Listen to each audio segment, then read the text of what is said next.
Hey guys, welcome to another lovely episode of Niruption.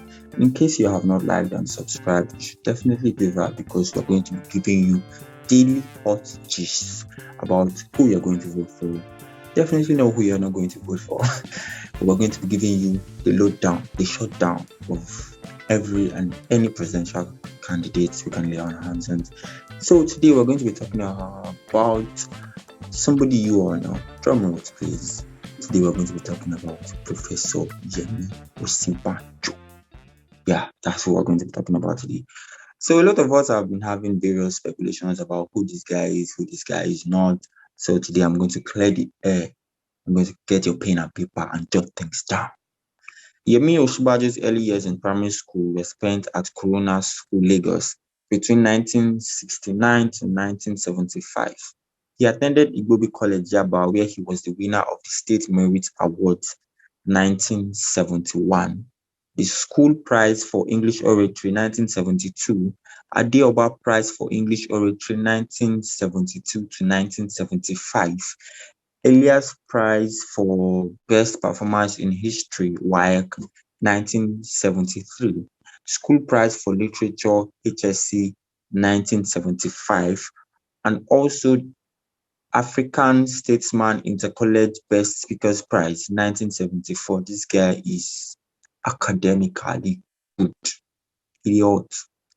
Thereafter, he studied for his undergraduate degree at the University of Lagos between 1975 to 1978, where he obtained a second-class upper degree in law. Here, he also won the Graham Douglas Prize for Commercial Law. In 1979, he completed the mandatory one-year professional training at the Nigerian Law School, whereon he was admitted to practice as a barrister and solicitor of Nigeria's Supreme Court. In 1980, he attended the London School of Economics and Political Science, where he obtained a master's degree of law. An accomplished scholar, teacher, lawyer, and administrator, Yemi is one of the nation's leading experts on the law of evidence, national and regional corporate commercial laws, and public law. He is also married to Oludolapo Osinbanjo Soyode, granddaughter of the late sage and statesman Chief Obafemi Awolowo. They're blessed with 3 children. Dolapo Osinbanjo was born on 15 July 1967 and grew up in Ikenne. 1967, that's quite a long time ago. She grew up in Ikenne and she married Yemi Osinbanjo, a distant cousin. Am I reading this correctly? On 25th November 1989. In 1990, she was called to the Nigerian bar. Oh, she's also a lawyer. Are you serious? This is a family of lawyers. Dolapo Osinbanjo is the executive director of the Women's Helping Hand Initiative. Women's Helping Hand Initiative. A refuge facility in Ekpe, Lagos, established in 2014, and she is also a co-founder of the Orderly Society Trust. From 1979 to 1980, Osinbanjo participated in a one-year youth service program as a legal officer with Bendel Development and Planning Authority, BDPA. I don't know if you know that. Oh, yeah.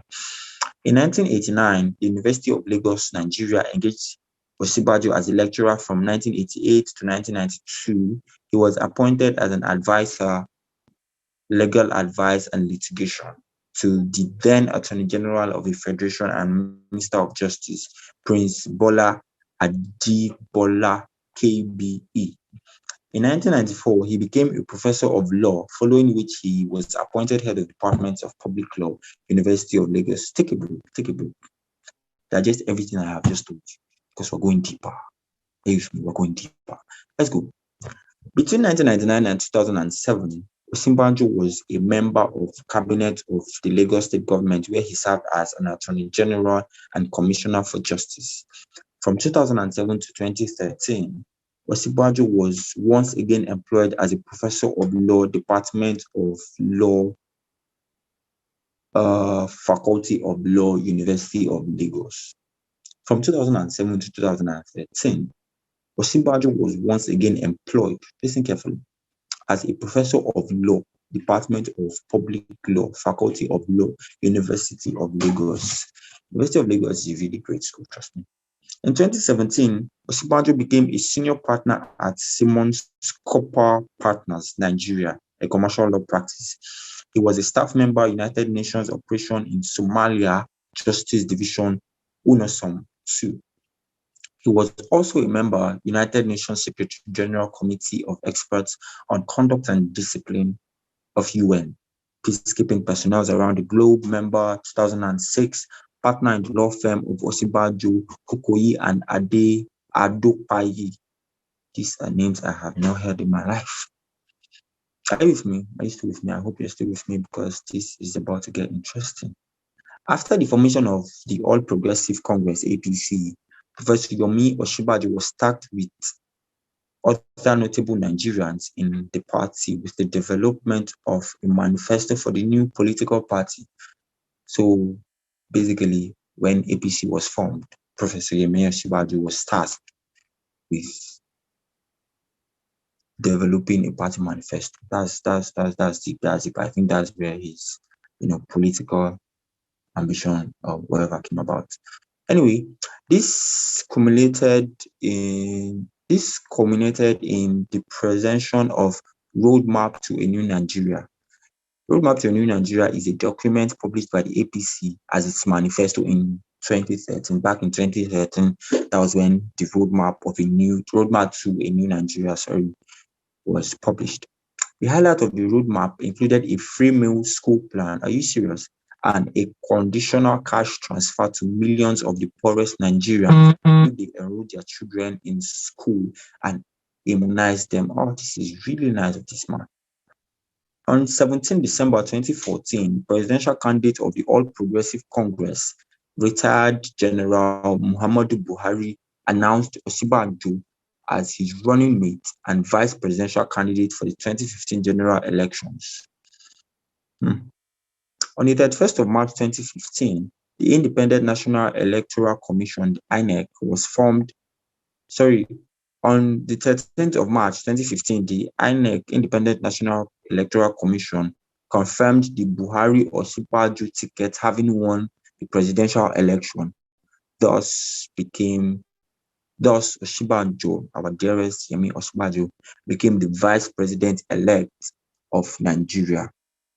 They were both sworn in on 29th of May 2015 for the first term. In February 2019, the Buhari Osinbanjo ticket won the presidential elections again, with office starting May 29, 2019. Now let's move over to his achievements in professional and political careers. In case you don't know, Yemi Osinbanjo is a member of the International Bar Association and the British Institute of International and Comparative Law, and has served on the Nigerian Body of Benchers and the Council for Legal Education of Nigeria. He was also an independent director of Citibank Nigeria and an ethics advisor to the board of African Development Bank, ADB. He has also authored several books. Just one man. I hope you're jotting things down. Just things down, because I'm spitting wisdom. Now, his reform and charity work. Let's go here.